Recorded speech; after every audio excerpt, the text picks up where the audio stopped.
This lady cutting her hair. Don't cut your hair here. So this video is sponsored by me and my guide. I made a guide, and it's basically 10 of the best dishes, the dishes you have to try when you're in Ecuador, and where to get them in Quito. Best places. I call it where the locals eat. The idea is this is where the locals eat. These aren't tourist spots. They're the best places to get these dishes in the city. You can click the link in the description, or probably above you there, and above me I guess it would be, and check it out. It's like I'm selling it, trying to make a little bit of money because I put a lot of time into these videos, so it's a couple bucks, I don't know, $3-4 or something. So check that out, and let's get going on this video. Okay, so I've been in Ecuador for a month now, over a month. I've been doing a lot of exploring, a lot of like tasting different food, just trying to get a sense of food here, sense of the culture.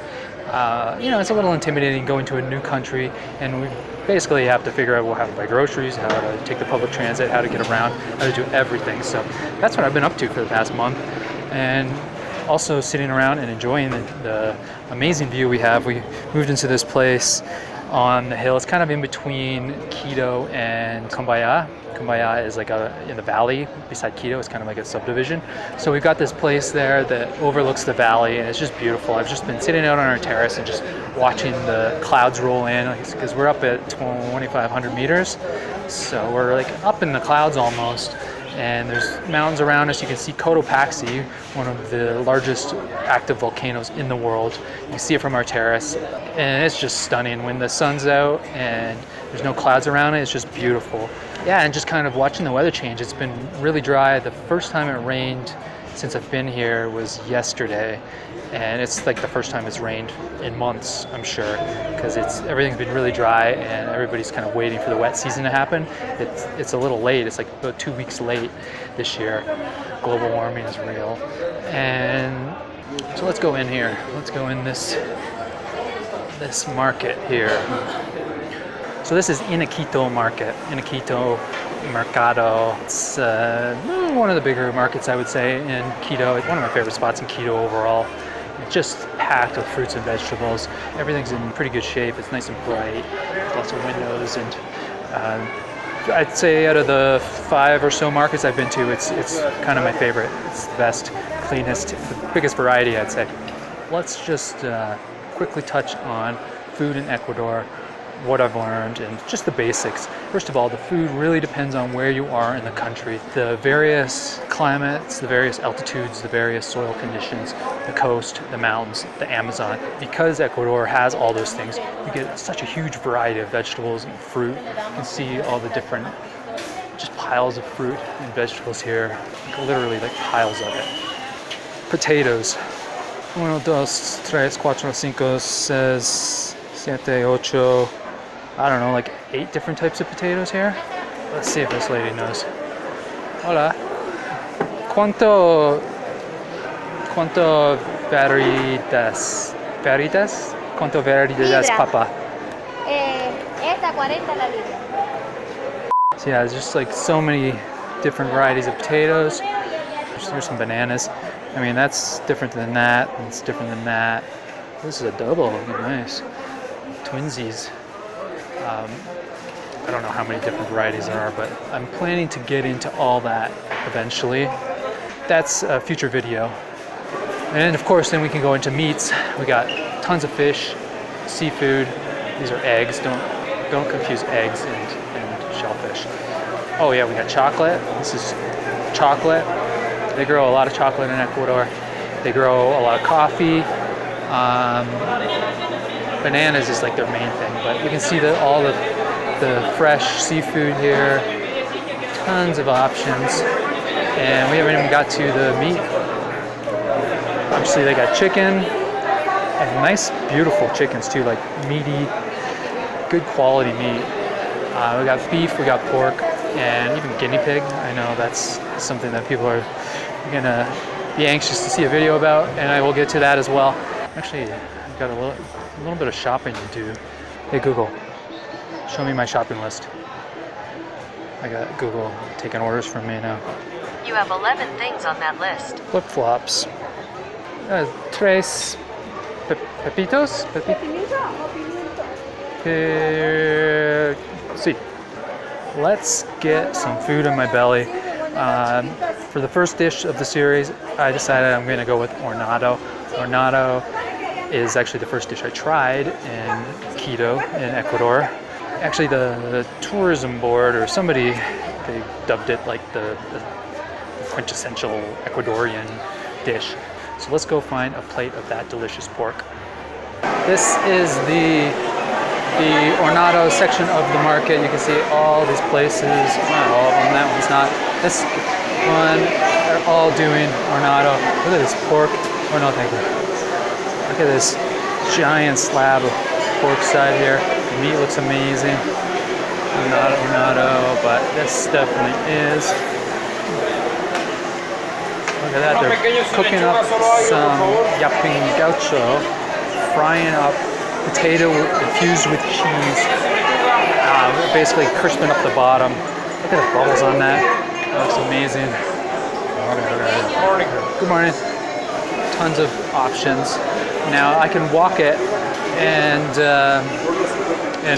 essentially try every one, because people will give you free samples. I could probably get full off of it. They'll give you such big hunks of free samples, but I know the place I want to go, and it's down at the very end there.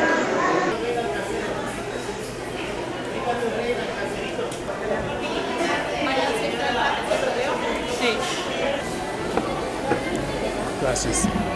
And here we have hornado, pile of food. Hornear. Okay, so the word hornado comes from the word hornear, which is the verb to bake, and it's essentially a baked pig. I call it a roast pig, but the only difference, I guess, between roasting and baking is the temperature at which you cook it at. It is cooked overnight in usually a brick oven with over some like wood, like burning wood or coals, and it's slowly cooked over a low temperature. So it technically, I guess, would be baked.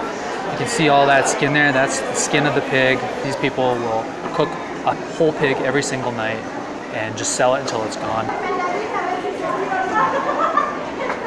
This dish dates back to the 1500s, which is right around the same time that the Spanish came over to Central and South America. They didn't actually have pigs here before that. Columbus brought them over on his second voyage. He dropped off, I think it was 8 Iberian pigs in Cuba. And from those 8 pigs, it basically spread across the continent. So obviously Ecuador wasn't the first culture to roast a pig. They probably got the idea from Spain, but there are some differences. First of all, they use an older pig here for some reason. I guess they believe that the more mature the pig is, the more that it's experienced, the kind of more flavor will be in the pork, which is a common thing. I've read about this in the past. There's a lot of people just say that the younger the pig, the more tender it is, which is true, but it doesn't have as much flavor maybe. But because they cook it for so long at such a low temperature, it really gets rid of any concern of tenderness, because it's a tender piece of pork. I will eat some right now to prove it. I will melt in your mouth of goodness. So you can see that nice brown skin on there. They'll marinate the pig in a combination of like onion, garlic, cumin, and chicha. Chicha is a fermented corn drink. Nowadays, I think a lot of people are just using like orange juice and beer, a combination like that. Basically, you're looking for kind of a citrus, acid, and some carbonation. They also use a seed, it's called achiata, I think of this. We usually call it like annatto seed. You probably have seen it, but it's like a bright red color. It comes from this big spiky, beautiful fruit. But they just use the seeds, and it's actually used a lot to dye food. If your cheddar cheese is orange, chances are it was dyed by this type of seed. It also has a bit of a peppery taste to it, so they use it for the flavor, but also to get that kind of like golden, that kind of reddish color to the crispy skin. I gotta eat more of this because it's driving me crazy sitting here. Get some onion and some cilantro on there. I don't know why they don't give you a fork.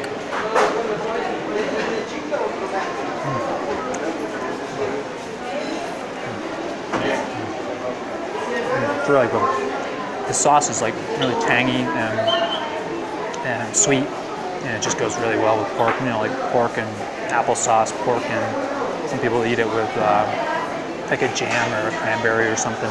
So the recipe for cooking the pig is generally the same across Ecuador, but the difference from maybe getting it on the coast or getting it close to the Amazon will be the sides that you get with it.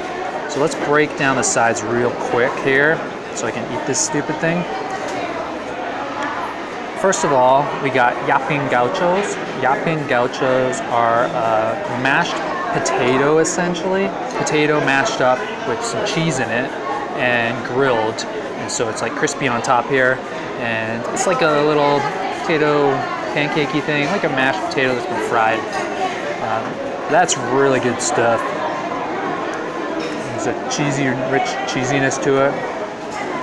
That's good. Some good llapingachos.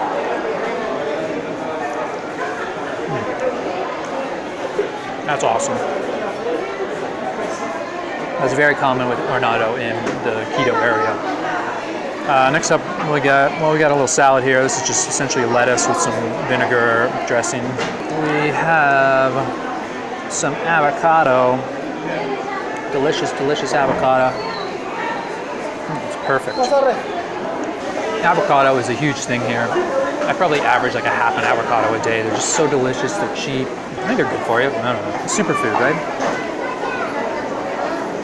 That is just like the perfect avocado.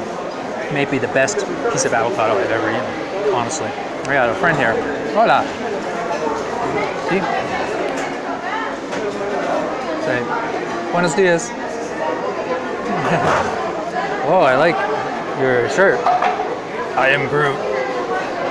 Esta chicharones. See? Chicharones. Deep fried pork skin. I think it's basically like a pork rind. We've seen bags of pork rinds, but this isn't processed. This is just like literally you take the skin from the pig, deep fry it. You hear that crunch?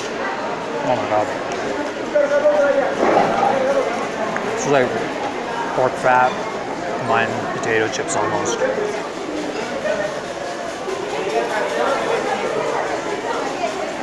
So this is esta agrio sauce. Agrio sauce. Agrio means sour, and it's kind of like a vinegary sweet though. And it's got tons of pickled onions, pickled tomatoes, and cilantro in it. This is like really good shit. Yeah. Ají. Ají is made with a little bit of pepper probably, and this fruit they call tree tomatoes, which is really cool fruit. It's like a tomato. Oh, we're gonna go with a moving shot now. It's like a tomato, but it's got a little sweeter. I'd say it's like a combination of a tomato and some kind of fruit. A tomato is a fruit. I don't really know, but it's really good stuff. And this guy is all over my camera. I hope it doesn't ruin the shot, but yeah. Muy bueno.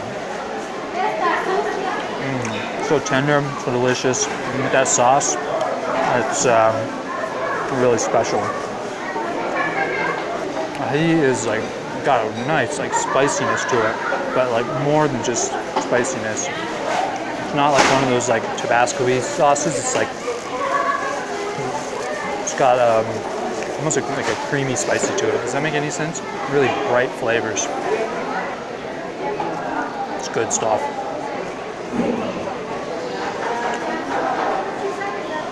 ¿Y cómo sacas la grabación? 1, 2, 3.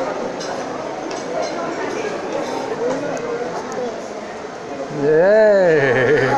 That's pretty cool, alright? That's it for this video. Lots of videos to come. So much stuff to talk about. I mean, just walking through this market, you could see all these vegetables, these fruits that you've never seen before, and you're just like, what are these? And I'm gonna explain them all. I'm gonna break down as much Ecuadorian food as I can over the course of a couple of years, probably. So stay tuned, make sure you check out the guide, and come to Ecuador. This place is amazing. Okay, you can cut it, Pablo. ¿Y qué es ese botón? Prefer when I'm by myself. I don't wanna hang around y'all. Pray for good health. One day I'm really gon' ball. Fuck around and buy the whole mall. Breaking that cake. Flexing 700 in the bank. Not a superhero, I don't save. Look at my face. Look at my grades. Don't match up, no love. Look at date. I just fade. When I hit the jack, you can keep the pie. Every night I gamble, I stop. Yeah. When I check the cost, I was like, Oh, that's expensive.